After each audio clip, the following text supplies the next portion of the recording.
Welcome to Living Life Juicy. I'm John Losey. Recording a little bit from the road. I'm on a nice long road trip here, and it actually has a lot to do with some of the content of this particular broadcast. So a couple weeks ago, it's been a couple of weeks since I posted something on here, and the challenge that I left you with was to, dude, be nice, because I talked about the company, the apparel company called Dude Be Nice, and the challenge was to do something that you wouldn't normally do something kind for something that you normally wouldn't do. So I got to tell you, it was in the front of my mind, and I still wasn't finding opportunities when I was around the house. Sure, I wasn't mean, I wasn't a jerk, but I wasn't looking for opportunities to do things that were nice for people. And I found that I wasn't taking the risk to do it. For some reason, in my normal everyday life, I wasn't willing to take a risk to do something kind. I thought about it. I was in a grocery store in Trader Joe's and thought about helping somebody and just got too caught up in what I was doing and never got around to it. But here's an interesting thing. I've been on the road all week long. And what I'm finding is that when I'm on the road and I see, for instance, somebody was checking in and they were having trouble, I just picked something up for them. That was it. I also find that when I would normally be frustrated, somebody was moving slow, something wasn't happening the way that I thought, I kind of reversed track and was looking for ways to be nice to the people who would normally frustrate me. And I don't know what the deal was, but while I was on the road, it was easier to interrupt my life and be kind than it is in my everyday life. And I don't know what that's about. So here's another piece. It was like my normal everyday life, I wouldn't interrupt to be kind. But the interruptions while I was on the road, for some reason, focused me on that kindness and that goodness. Well, the part of living life juicy is the messiness, and my life was thoroughly interrupted while I was on the road. I had just taken off and was spending my first night in a hotel, a driving trip, and I got messages. I got the word at about 4 in the morning that my mom had died. And so I did talk about an interruption. As soon as I could, I got in my car, drove back home, was able to spend time with my family. And the wonderful thing is that my mom was surrounded by family when she died. Both my brothers were holding her hand, and my dad was singing a hymn to her. So I know that she was surrounded by love when she passed. And that was a huge interruption for my life. And a selfish part of that is I feel guilty that I wasn't there while everybody else was. And it has nothing to do with feeling like I abandoned her, because she definitely wasn't abandoned. But I couldn't be there. So I've been living with that for this past week. But here's the interesting thing, and I think that has to go back with this challenge of being kind as I do great things. I've been so much more aware of other people and being present with them in the midst of my grief. And that's what I'm doing some executive coaching this week with some different sorts of clients. I facilitated a day and a half long meeting over the weekend.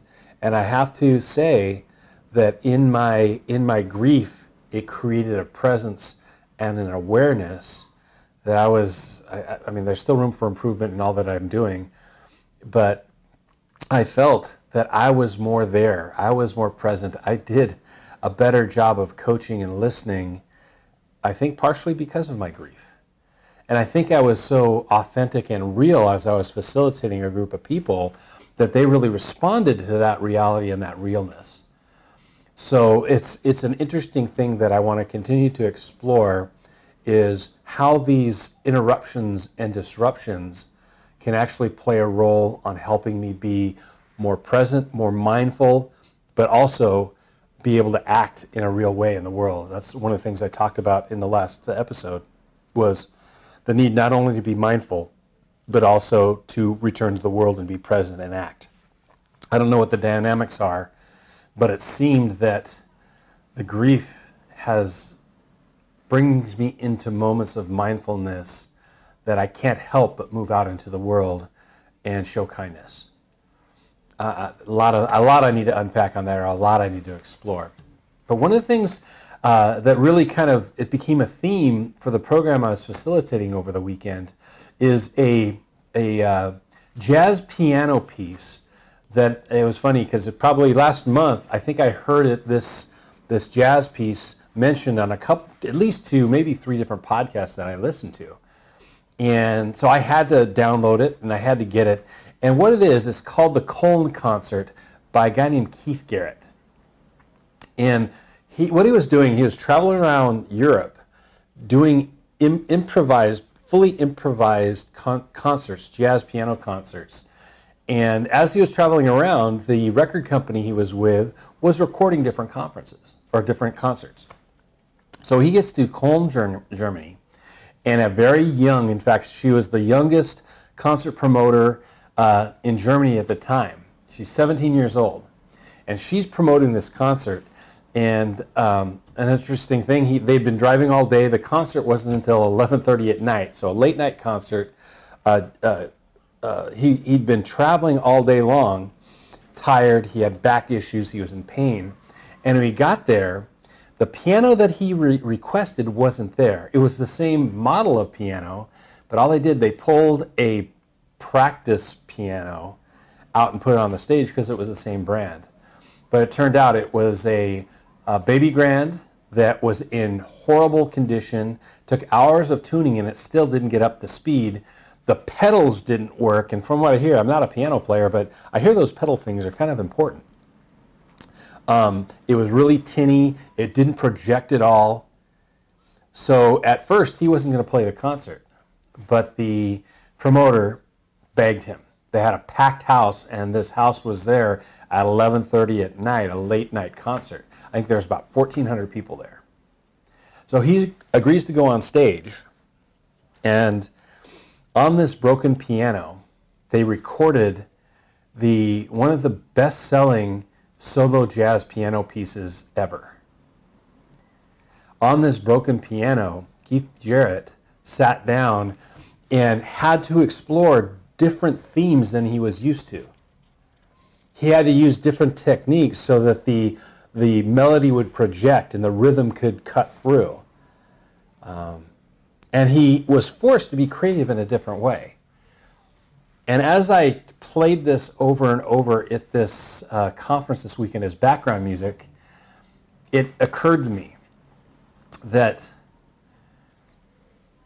the quality of the instrument isn't nearly as important as who and what's playing it.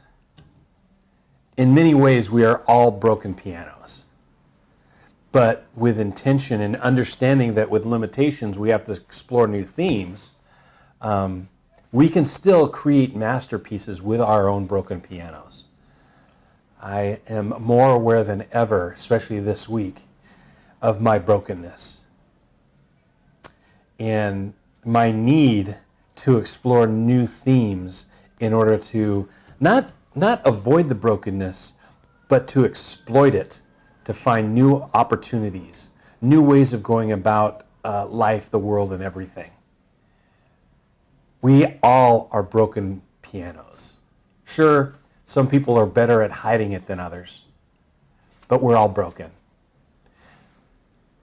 Living life juicy means exploring the new opportunities, new themes that present themselves in our brokenness. Huge lesson for me this week. So, what about the challenge? My challenge for myself, and if you want to join in with me, is to explore what I was talking about before.